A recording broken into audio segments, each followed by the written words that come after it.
Welcome back to the Tennessee frontier. Before we can get these logs milled, we have to get them off the trailer. It took an excavator to get them on the trailer. What will it take to get them off?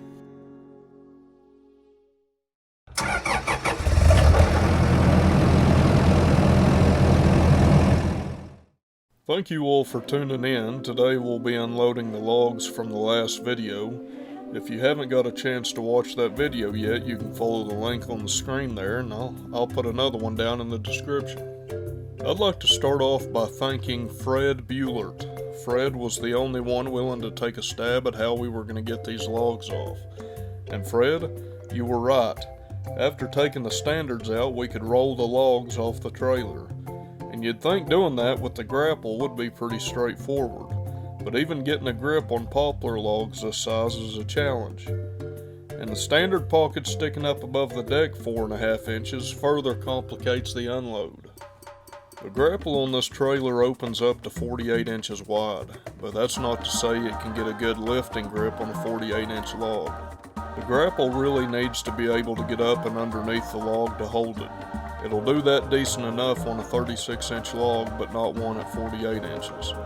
And those who've messed with poplar logs know how slick they can be without their bark. For logs this size, we're going to have to improvise. And the safest way to do that would be to par-buckle them off. Now with most trailers that'd mean needing a truck, tractor, or some other piece of equipment to do the par-buckling, but with this trailer we can let the grapple do the work. And with the ratcheting straps of the trailer, it'd be that much easier. Now it probably would have been better to leave a standard or two in while I got this strap situated and tensioned off. But this log had itself scotched pretty good where this branch bulge was. Sometimes a bulge can put you in a pretty compromising situation, especially concerning your wood. But in this case it was really helpful. Getting chains around logs on a trailer can be a hassle, especially on a solid deck trailer. The ratcheting straps and open bed of this trailer really makes the process convenient. You ever get to doing something and think, what am I doing? That happens to me all the time, and like we're about to see here. For whatever reason, I forgot all about the slack I'd need to take out before torquing down the strap. Despite how much I need it, there's a lot better ways of getting exercise. Let's enjoy this epiphany.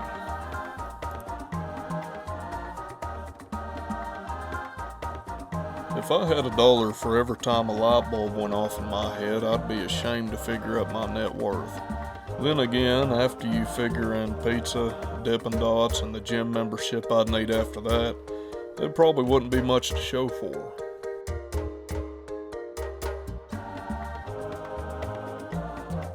I'm going to go ahead and reposition the drone here before we unload the first log. I should have had the camera angled higher to begin with. Another case of me getting in a hurry. Seems like nothing good ever comes out of getting in a hurry. I figure I would have learned by now. Now we're about to par-buckle this smaller log off. I want you to notice how much the shifting of the log affects the trailer's suspension, and ultimately what it does to the other log. I really should have had that larger log scotched before rolling off the first one.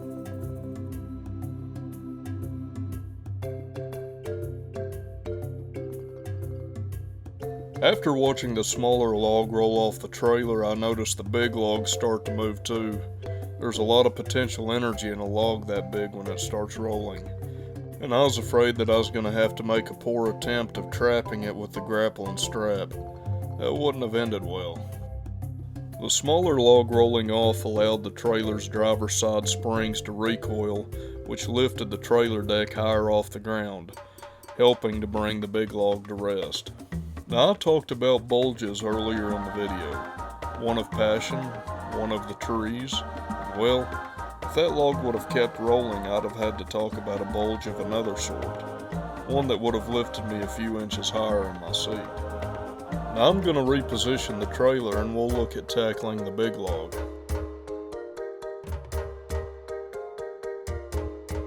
The rotation of the big log was directed slightly towards the front of the trailer. If I tried to par buckle it off with the same strap we just used, I ran the risk of the log getting caught up on the grapple rack. The last thing I wanted is for that to happen and the log to come off the trailer at an angle. Before we roll the big log off, I'd like to take the time to thank my family and all my subscribers. The amount of editing and narrating that goes into these videos is pretty tiring, but your support encourages me to push on, and I appreciate it. I look forward to the day I fire up the sawmills, but we've got a lot of catching up to do first. One day at a time. Let's get back to the 3.5 ton poplar log. I ended up using a strap closer to the grapple rack to coax the log away. It ended up working pretty well.